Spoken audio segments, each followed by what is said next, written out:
Ici, et à ceux qui sont sur le net, et à tous ceux qui sont sur la planète qui nous écoutent, eh bien, je vous salue fraternellement, Jésus-Christ.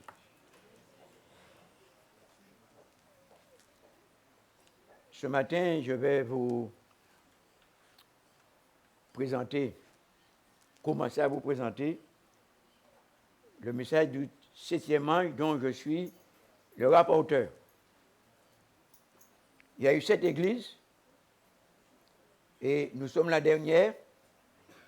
Et le message du 7e ange est un message extraordinaire.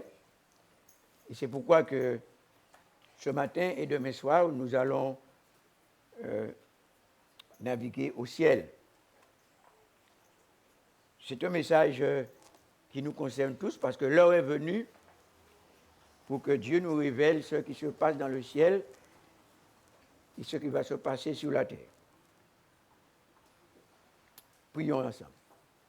Seigneur, tu es le seul éternel, il n'y a pas de Dieu face à toi. C'est toi qui as créé le ciel, la terre, la mer et toutes choses, et tu diriges la terre, tu diriges la communauté des hommes, tu diriges l'Église, et tous nous sommes sous ta garde. Ce matin donc, sois présent parmi nous, éclaire-nous et conduis-nous au nom de Jésus. Amen. Nous allons lire pour ouvrir le message dans Apocalypse 16, versets 17 et 18.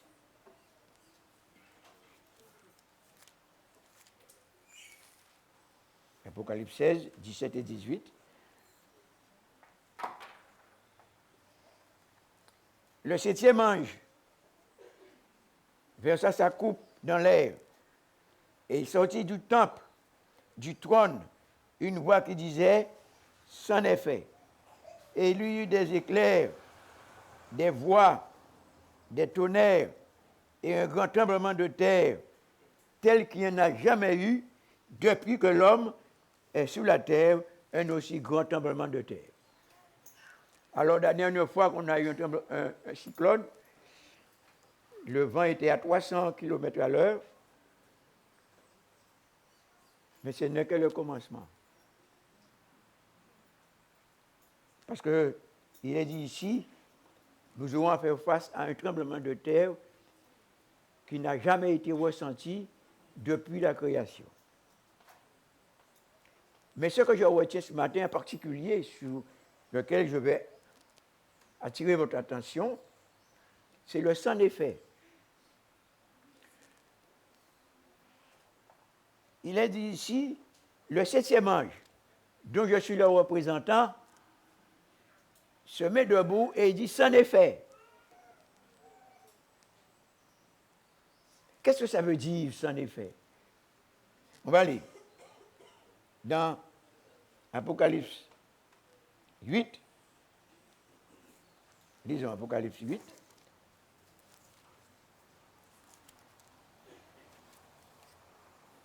Et nous lisons donc le verset 4 et 5. La fumée des parfums monta avec les prières des saints de la main de l'ange devant Dieu. Et l'ange prit l'encensoir, le remplit du feu de l'autel et le jeta sur la terre, et il y eut des voix, des tonnerres, des éclairs et un tremblement de terre. Et ensuite, nous allons lire Apocalypse 15, verset 5.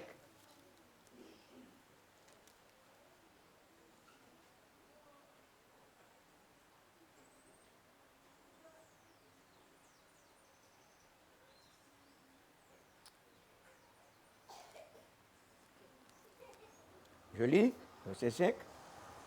Après cela, je regardais, et le temple du tabernacle du témoignage fut ouvert dans le ciel. Et maintenant, verset 8. Et le temple fut rempli de fumée à cause de la gloire de Dieu et de sa puissance. et personne ne pouvait entrer dans le temple jusqu'à ce que les 7 fléaux soient déversés sur la terre.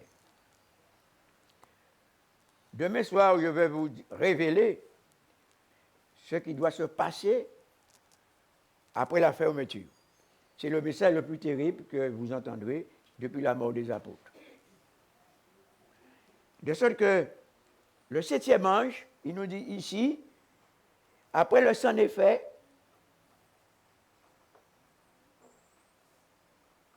il y eut des tonnerres, des voix. Et alors, c'est le dernier cri. C'est le dernier cri que Dieu envoie à ses enfants, envoie pour nous. Et nous apprenons ce qui se passe au ciel et ce que nous allons vivre bientôt. Parce que Dieu a prévu, dans le ministère du 7e ange, de nous emmener au ciel. Et pour que cela se fasse, n'est-ce pas, il est dit que le temple a été ouvert, mais maintenant le temple va être fermé. Et personne ne pourra entrer.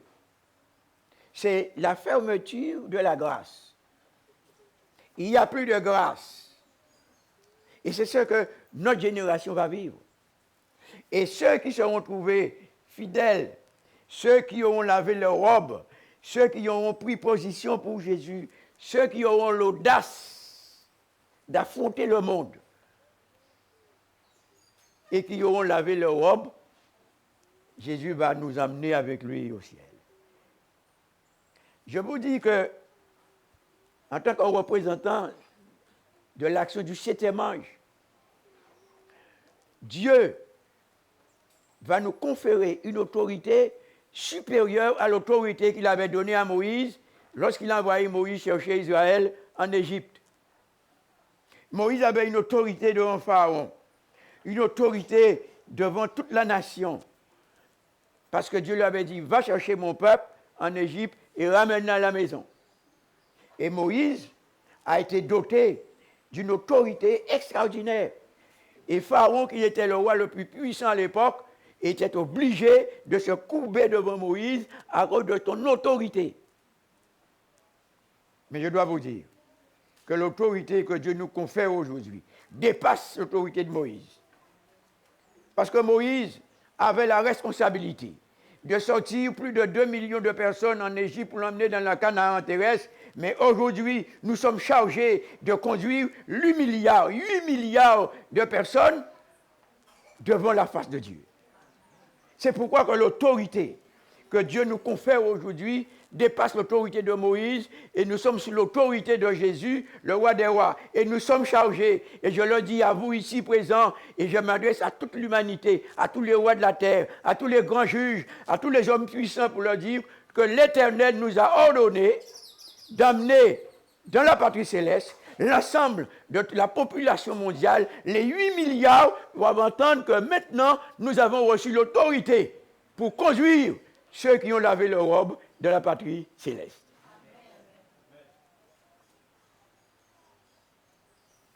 Dieu a pris des dispositions. Et tout ce qu'il a décidé se fera sous l'autorité de Jésus-Christ. De sorte que le sang des faits que vous venez d'entendre, c'est ce qui se passe dans le ciel. Dans le ciel. Et la première chose que j'observe de ce sang des faits,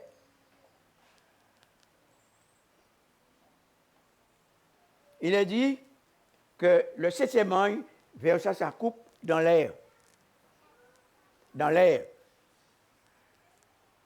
Vous savez que dans l'Écriture, il y a 2 façons de crier l'air. C'est AIR, c'est le gaz qui est dans l'atmosphère. C'est général, c'est sur toute la Terre, l'atmosphère. Et la deuxième façon d'écrire l'air, c'est, par exemple, quand l'air chrétienne est l'apostrophe ERE. Ça détermine un lieu, mais une partie aussi du temps. Donc, lorsque le 7e ange jette sa coupe dans l'air, c'est l'atmosphère, c'est l'ensemble de la planète qui est visée dans cette notion. Première observation, l'ange jette l'absensoir dans l'air. Et ensuite, nous nous rendons compte que lorsque l'ange jette son ascensoir dans l'air,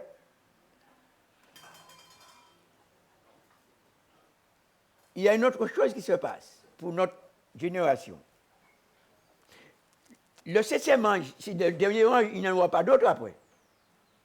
Lorsque le septième ange jette sa coupe dans l'air, sur la planète entière, ça veut dire aussi que la population mondiale a été pesée par Dieu et a été trouvée trop léger. Nous trouvons ça dans Daniel 5, 27, parce que ça a déjà été fait une première fois, mais maintenant, Dieu s'apprête à refaire la même chose. Dieu dit sans effet, parce qu'il a pesé la population mondiale, il a pesé les églises, il a pesé toutes les associations humaines, et les familles, et finalement, il a trouvé que tout ça, c'est trop léger. Alors naturellement, il faut y mettre fin.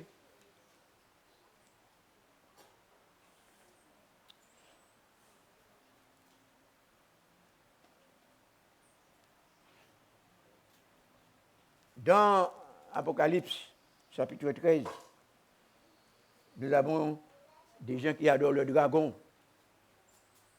des gens qui adorent l'argent, des gens qui adorent les idoles. Mais nous avons, à la fin de l'administration du septième ange, nous voyons donc qu'il y a une coalition de la terre contre Dieu. Et dans cette coalition, et le but de la coalition, c'est d'empêcher que le royaume de Dieu prenne le dessus sur le royaume des hommes. Mais cependant, nous remarquons que Dieu, lui, il est tout-puissant. Et l'appel que Dieu nous fait dans le contexte de la fin, du sans effet, c'est ce qu'il nous invite de faire. On va lire ce que Dieu nous demande de faire. Dans Apocalypse 18, versets 1 à 5. Apocalypse 18, c'est le quatrième ange. Après cela, je vis descendre du ciel un autre ange qui avait une grande autorité, et la terre fut éclairée de sa gloire. Et la bête fut prise avec elle, le faux prophète qui avait fait devant elle les grands prodiges par lesquels il avait séduit ceux qui avaient pris la marque de la bête et adorent son image. Ils furent tous jetés, tous les deux jetés vivants dans les temps de feu et de soufre. Jetés vivants dans les temps de feu. Nous voyons ici les puissances qui sont coalisées pour empêcher à Dieu de faire émerger son royaume sur la terre. Mais Dieu, qui a l'autorité sur sa création, aujourd'hui, nous dit ce qu'il va faire, ce qu'il fera. Et vous et moi, nous avons donc la possibilité aujourd'hui, devant ce qui se passe, de nous mettre en conformité pour ne pas nous trouver dans le rang adverse. Et alors, nous lisons ceci dans Apocalypse 18.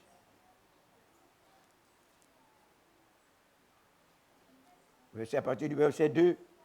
Et il cria d'une voix forte disant, elle est tombée, Babylone la grande. Elle est devenue une habitation de démons, un repère de tout oiseau impur, et un repère de tout oiseau impur et odieux, parce que toutes les nations ont bu du vin de la fureur de son impudicité, et que les rois de la terre se sont livrés avec elle à l'impudicité, et que les marchands de la terre se sont endurcis par la puissance de son luxe. Et j'entendis du ciel une autre voix qui disait, sortez du milieu d'elle, mon peuple, afin que vous ne péchiez point, et que vous n'ayez point de part à ces fléaux. Sortez du milieu d'elle, mon peuple, afin que vous ne participez point à ses péchés. Ce matin, vous et moi, nous sommes conscients que lorsque il est dit ici, sortez de Babylone pour ne pas participer à ses péchés, et c'est pour ça que Jésus nous déclare ce matin, dans Jean 15, où Jésus dit, va et ne pêche plus. Il a dit, mais toute la terre a été contaminée. Mais vous qui me suivez, il a dit, sortez du milieu de ceux qui se révoltent contre moi, ceux qui enseignent le mensonge, ceux qui vous empêchent de me suivre, sortez.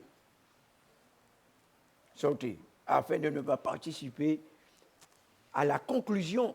Parce que la conclusion, c'est dans Apocalypse 16, où il est dit que Dieu va envoyer 7 fléaux pour interpeller la population mondiale sur le fait que l'Éternel a autorité sur sa création.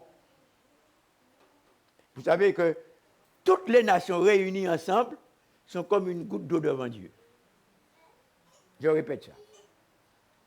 Toutes les nations réunies ensemble sont comme une seule goutte d'eau devant Dieu.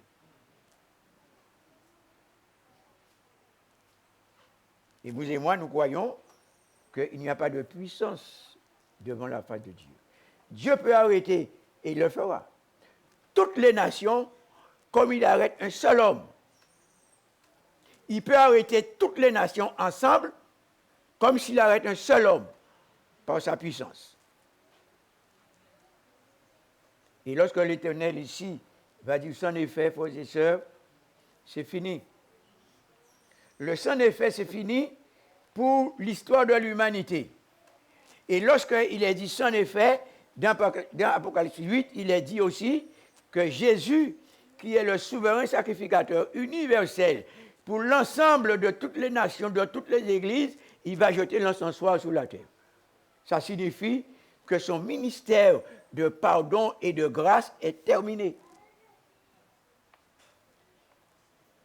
Mais il y a des gens qui mentent et qui disent, mais vous aurez une seconde chance. Ne vous précipitez pas. Il y aura une seconde chance. Mais s'il y avait une seconde chance, ce serait une injustice de la part de Dieu. Parce que tout homme qui naît et qui meurt avait la chance d'accepter de devenir disciple ou pas. C'est pourquoi que lorsque le sans effet est prononcé, c'est la fin de la grâce et du pardon pour toute l'humanité. Et c'est pourquoi que ce matin, j'attire votre attention sur le fait que vous et moi, nous devons nécessairement écouter ce que Dieu nous dit, parce que l'heure est venue. L'heure est venue pour fermer l'histoire. Il y a un temps pour chaque chose. Dieu a accordé le temps. Il y a eu 7 églises, c'est-à-dire 7 temps pendant lesquels les églises, les nations, la population mondiale devaient se repentir et retourner pour se tenir devant la face de Dieu afin de l'adorer, en esprit et en vérité. Mais ceux qui ont entendu, qui ont répondu, Dieu les bénit, parce que leur nom est affiché dans le ciel. Mesdames et messieurs, chers frères et sœurs, la date de la fin du monde et du retour de Jésus est déjà inscrite dans le registre du ciel. Je vais lire ça avec vous. Dans Daniel, chapitre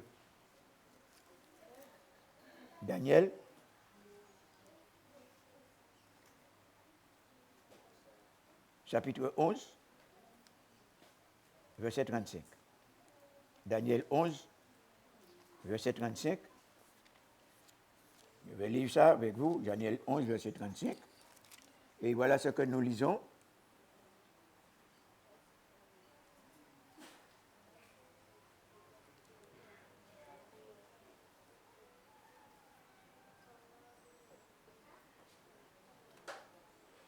Quelques-uns des hommes sages succomberont afin qu'ils soient épurés, purifiés, blanchis jusqu'au temps de la fin, car il n'arrivera qu'au temps marqué. Le sans effet va être prononcé parce que la date est déjà marquée devant Dieu dans le ciel. Ce ne sont pas notre mission aujourd'hui, dans le cadre de l'achèvement de l'histoire de l'humanité, par le 7e ange, c'est déjà marqué, la date est marquée devant Dieu dans le ciel. Vous et moi, on ne connaît pas la date. Mais les révélations que nous avons nous conduisent à nous préparer, parce que lorsque le sans-effet sera prononcé depuis le ciel, c'est le Père éternel lui-même qui va prononcer le sans-effet. Et il dira à son fils, maintenant, tu peux descendre chercher mon peuple qui est sous la terre. Ceux qui sont en communion avec le trône de la grâce entendront le sans-effet. Ils ne seront pas pris au dépourvu. Mais les gens qui sous la terre vivent tranquillement et qui se contentent de prier, mais sans être en communion avec le trône de la grâce, seront surpris parce qu'ils vont entendre aussi un bruit, mais ils vont entendre l'orage. Mesdames et messieurs, la date du retour de Jésus et de la fin du monde est écrite devant Dieu dans le registre du ciel. Et le 7e ange a pour rôle de vous appeler à vous tenir éveillés pour que vous soyez prêts, car l'heure est venue. Il y a un temps pour chaque chose sous les cieux.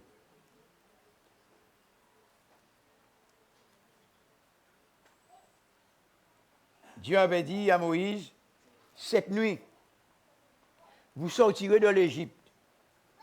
Et ici, Jésus, le souverain sacrificateur universel, te dit, à toi, ceux qui écoutent aussi sur Internet, et ainsi qu'à toute la population mondiale, de sortir de Babylone. Vous vous rappelez l'esprit de Babylone, sa mentalité, les dispositions que Babylone avait prises contre les ordonnances de Dieu. Alors vous savez qu'après la première fin du monde, qui a été réalisée par le déluge, puisque toute la terre a été rasée, il ne restait que Noé et sa famille. Après quelque temps, Dieu descend sur la terre et il dit à la nouvelle génération, maintenant, dispersez-vous sur la terre et remplissez la terre. Ça, c'était leur mission. Dispersez-vous et remplissez la terre. Et à Babylone, là, au lieu d'écouter ce que Dieu dit, il dit, nous allons construire une ville et au milieu, nous allons construire une tour qui monte jusqu'au ciel. Et si jamais il arrive dans la pensée de Dieu de faire comme la première fois, de détruire la terre, nous allons monter au ciel. Voilà la pensée de Babylone. Des gens qui se croient plus puissants que Dieu. Ils veulent ce que Dieu a proposé, mais en faisant leur volonté. Et je pense que tout le monde a envie de vivre éternellement au paradis. Mais il y a une condition. Une condition, laver chaque robe, laver sa vie et vivre dans la communion, dans la sainteté devant la face de Dieu. Mais la population n'a pas envie de vivre dans la sainteté de Dieu. Ils vivent à leur façon, mais tout le monde veut aller au ciel quand même. Mais lorsque Dieu nous dit sortez de Babylone, il nous demande de rentrer dans la volonté de Dieu, dans la vérité, de sortir du mensonge et pour vivre dans la piété, pour vivre dans la fidélité, pour vivre dans l'intégrité, être intègre et honnête et juste dans notre vie de tous les jours. L'heure est venue, parce qu'il y a un temps pour chaque chose sous les cieux. Jésus, le souverain sacrificateur, s'apprête à descendre sur la terre. Jésus va bientôt jeter son encensoir sur la terre. La grâce sera terminée. Alors je te demande, où seras-tu lorsque Jésus jettera l'encensoir sur la terre et qu'il dira sans effet, où seras-tu? Mais où es-tu ce matin? Que fais-tu? Il est dit, et le temple où Jésus officie pour la grâce, pour le pardon de la population mondiale, sera fermé bientôt. Et il a dit que plus personne ne pourra entrer dans le temple. Mesdames et messieurs, chers amis, je ne suis pas ici en train de prêcher un message adventiste. Je ne suis pas en train de prêcher un message pour les adventistes. Ce message est un message universel qui vient directement du trône de Dieu pour l'ensemble de tous les croyants, de toutes les églises, pour toutes les nations. Ce n'est pas uniquement pour vous ici présents, c'est pour vous aussi, mais ce n'est pas uniquement pour vous. Le temple sera, je ne parle du moi hier, le temple sera fermé, mes frères. Lorsque le temple est fermé, ce n'est pas uniquement pour les adventistes. Le temple sera fermé pour toutes les églises. Le temple sera fermé pour toutes les nations. Si tu n'étais pas dedans lorsque c'est fermé, tu es perdu. C'est pourquoi que ce matin, en tant que ministre de l'Évangile, je suis chargé de vous dire de rentrer aujourd'hui et maintenant. C'est un message universel. Le temple sera fermé. Demain soir, je vais vous dire ce qui va arriver après la fermeture. Si vous êtes là ce matin, soyez là aussi demain soir, dimanche soir.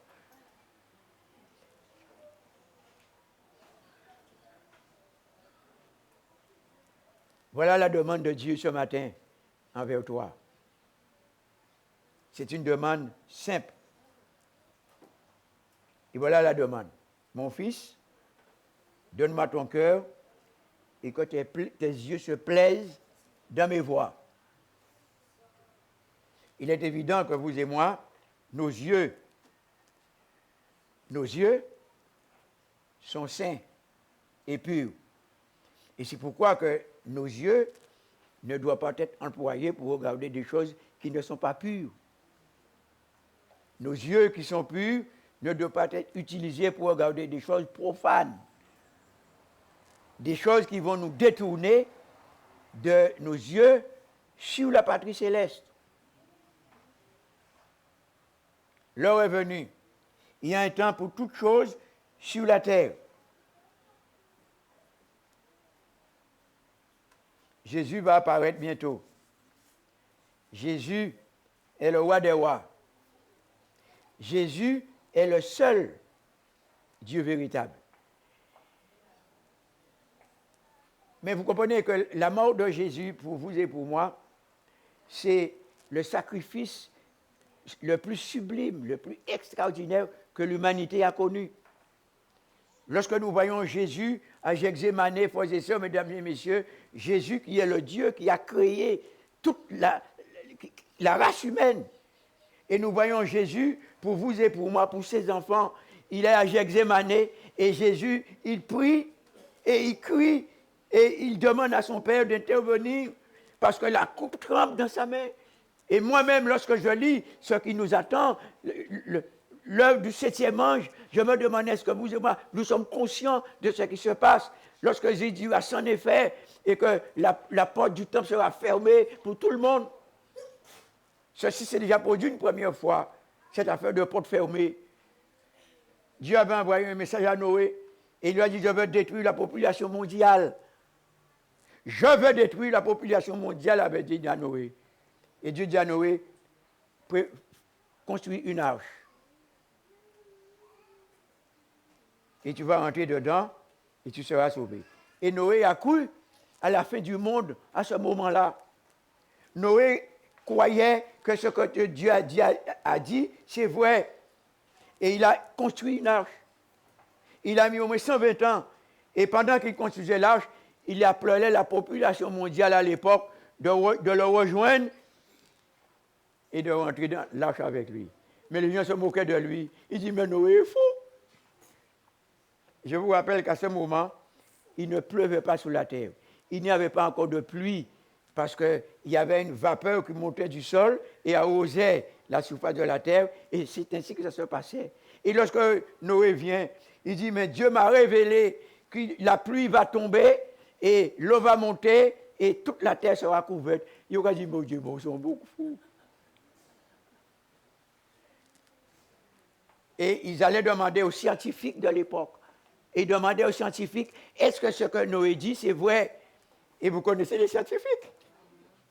Ils expliquaient, ils disent, mais non, mais on n'a jamais vu de pluie, il n'y a pas de pluie, le sol est fertile et l'atmosphère est sous la puissance d'une loi éternelle qui ne va jamais bouger. Et alors les gens croyaient les scientifiques. Ils n'ont pas cru.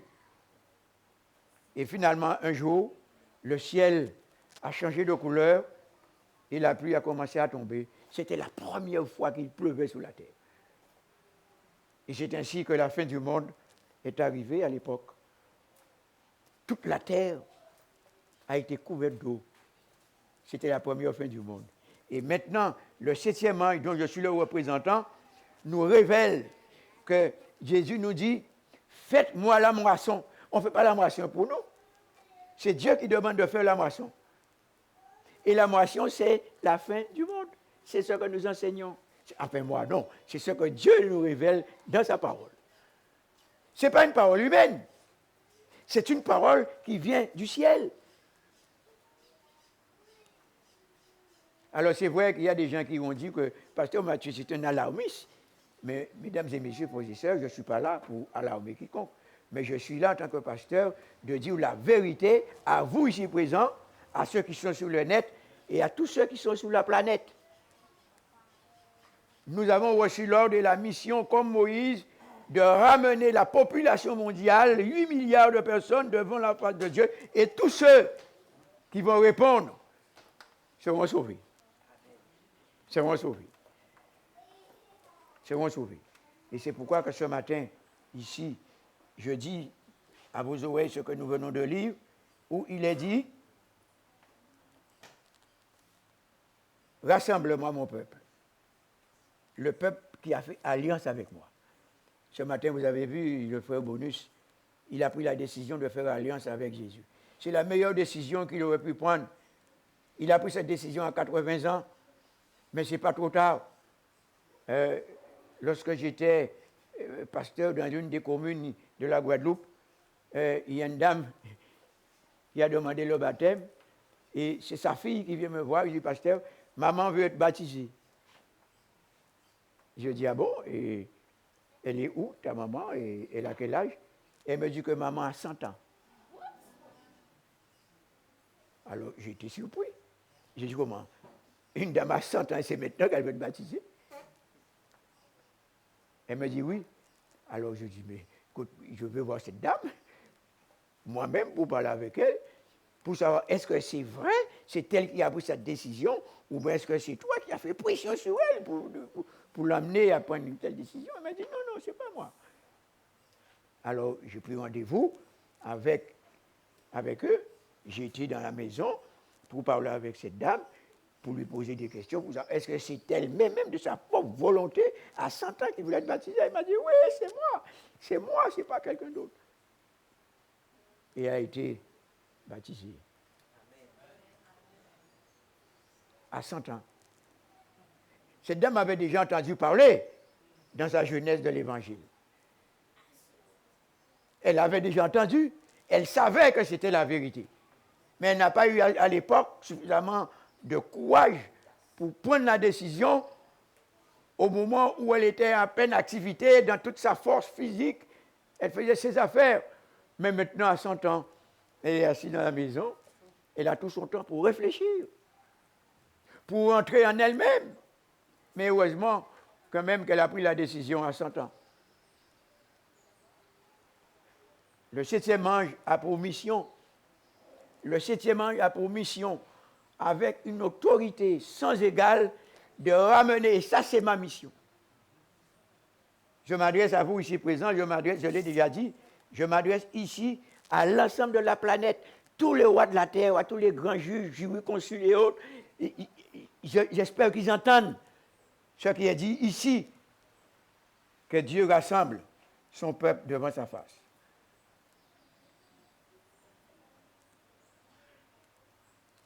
Et mon fils, donne-moi ton cœur, dit l'Éternel, afin que tes yeux se plaisent dans mes voies. Jésus, le souverain sacrificateur, va bientôt fermer le temple. C'est fermé, c'est fini. Ceux qui sont dedans sont sauvés et tous ceux qui sont dehors sont perdus.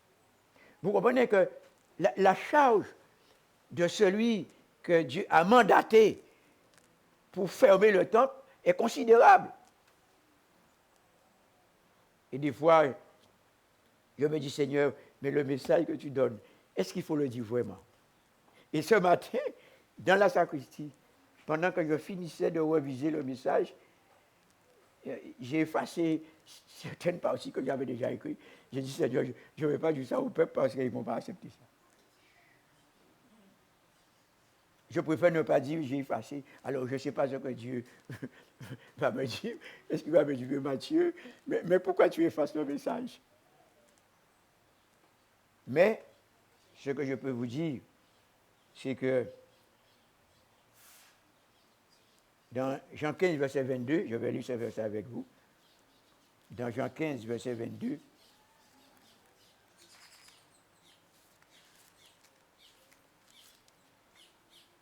nous lisons ceci. Écoutez bien, je vais conclure sur ça. Jean 15, 22. Si je n'étais pas venu et que je ne eusse point parlé, il n'aurait point de péché. Mais maintenant, ce matin, ils n'ont aucune excuse de leur péché. Ce n'est pas Matthieu qui parle, c'est Jésus. Si je n'étais pas venu dans le monde, et si je n'avais pas vécu dans la sainteté, dans la pureté, si je ne leur avais pas enseigné la vérité, ils auraient eu des excuses.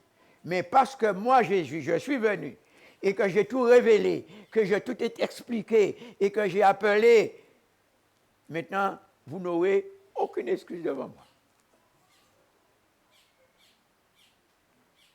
C'est pourquoi que ce matin, en terminant, je veux m'assurer à nouveau que vous qui êtes là, ceux qui sont sur le net, ceux qui ne sont pas sur le net, mais qui sont dispersés sur la planète, je m'adresse à vous, ceux qui sont sur le net, de croiter votre nom pour vous engager à rentrer dans le temple avant sa fermeture. Et pour vous qui êtes ici, je vais demander à mes collaborateurs de passer dans la salle et de donner des feuilles pour que vous puissiez vous inscrire. Si tu n'es pas encore inscrit pour laver ta robe, ce matin, nous vous donnons l'occasion d'inscrire votre nom pour laver votre robe. Il est dit que tous ceux qui étaient sur la montagne avec Jésus avaient lavé leur robe. Si ta robe n'est pas lavée, tu ne pourras pas rentrer là. Alors nous vous donnons l'occasion de laver votre robe. C'est-à-dire, l'eau du baptême nous lave de tout péché. Vous avez que laver le doigt, on va vous remettre une fiche. Vous pouvez donc écrire votre nom, prénom, et ainsi vous serez acquittés par Jésus, le souverain sacrificateur. Ce matin, le privilège vous est donné pour saisir Jésus. Jésus est parfait. Mesdames et messieurs, Jésus est parfait, mais il n'a jamais appelé un homme ou une femme à venir à lui et pour le laisser dans le péché. Mais Jésus dit, soyez donc parfaits, comme votre Père Céleste est. C'est ça le message de Jésus. Ce n'est pas le message de l'Église, c'est le message de Jésus à ses enfants, à vous et à moi, à nous tous. De sorte que nous, moi, j'ai la responsabilité de vous donner la possibilité de laver votre robe, mais vous avez la responsabilité de dire oui ou non. Même si Dieu est absolument puissant, il ne peut rien faire contre toi parce qu'il respecte ta volonté. C'est toi qui décides. Jésus ne va jamais décider à ta place, ni à ma place. Mais il nous donne l'occasion de répondre et de dire oui. Parce que Jésus dit, ceux qui sont entrés ont lavé leur robe, leur vie. Ils ont lavé leur robe, ils ont lavé leur vie et maintenant ils peuvent entrer. Et maintenant, que tarde-tu?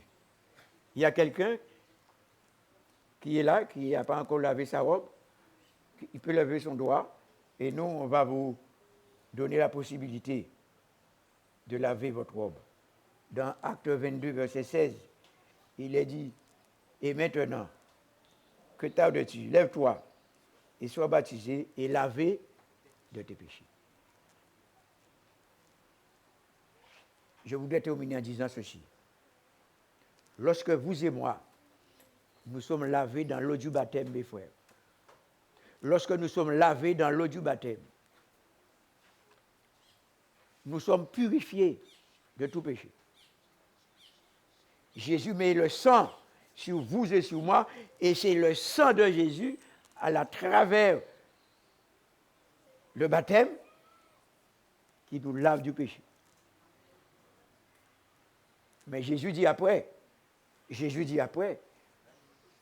va et ne pêche plus. Lorsque vous et moi, nous avons fait alliance avec Jésus, nous ne devons plus pécher. Mais le diable met dans la tête de certaines personnes, pas écouter ce que Matthieu a dit là, ou vous, on péché ou qu'on ne peut pas pécher. Ça, c'est l'évangile de Satan. Mais l'évangile de Dieu, c'est va et... C'est le message de ce matin. Alors que le temple va être fermé au ciel, ce n'est pas sous la terre.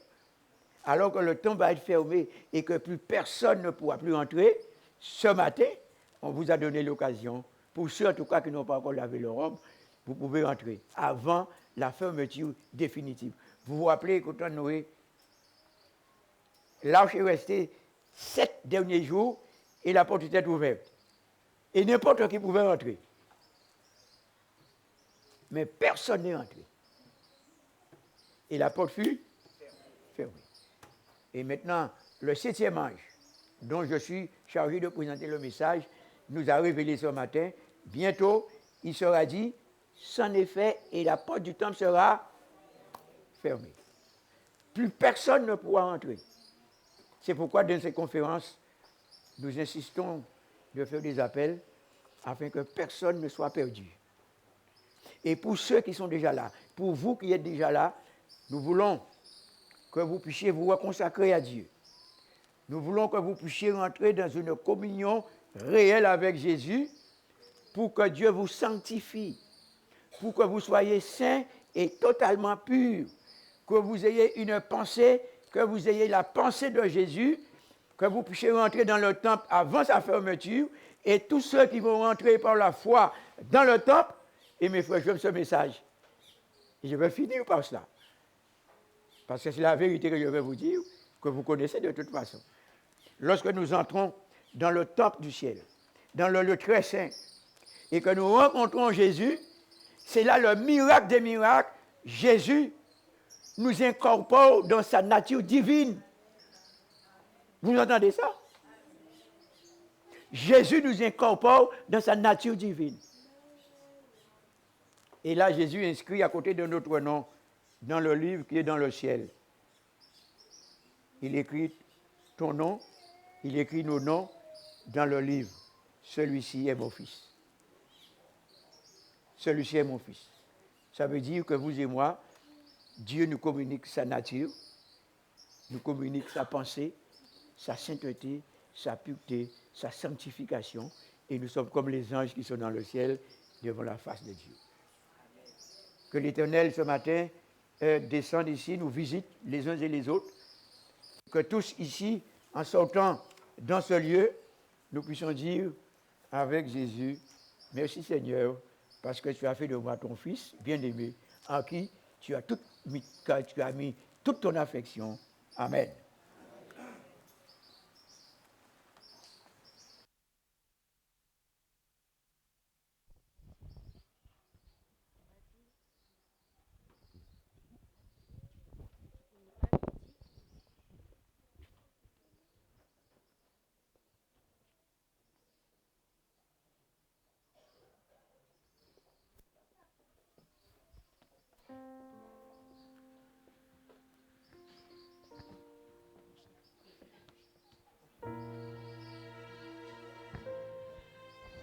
vous invitons à vous tenir debout et nous chanterons le 215, Entends-tu le chant joyeux. Chanter. Entends-tu le chant joyeux? Jésus sauve aujourd'hui, il retentit en tout lieu. Jésus sauve aujourd'hui, c'est un cri de délivrance, un cantique d'espérance qui remplit l'espace immense. Jésus sauve aujourd'hui. Partout élève la voix. Jésus sauve aujourd'hui. Vaillant héros de la croix. Jésus sauve aujourd'hui. À parler, Jésus t'appelle. Réponds au loin la nouvelle. Entends-tu la plus belle? Jésus sauve aujourd'hui. Répète aux pécheurs contrits. Jésus sauve aujourd'hui. Ce que le mal a servi. Jésus sauve aujourd'hui. Va jusqu'à l'île lointaine. Briser du captif la chaîne. Diront que la peine, Jésus sauve aujourd'hui. Jusqu'aux confins des déserts, Jésus sauve aujourd'hui. Jusque par-delà les mers, Jésus sauve aujourd'hui. Que de pôle à l'autre pôle, court là cette parole qui relève, esprit console, Jésus sauve.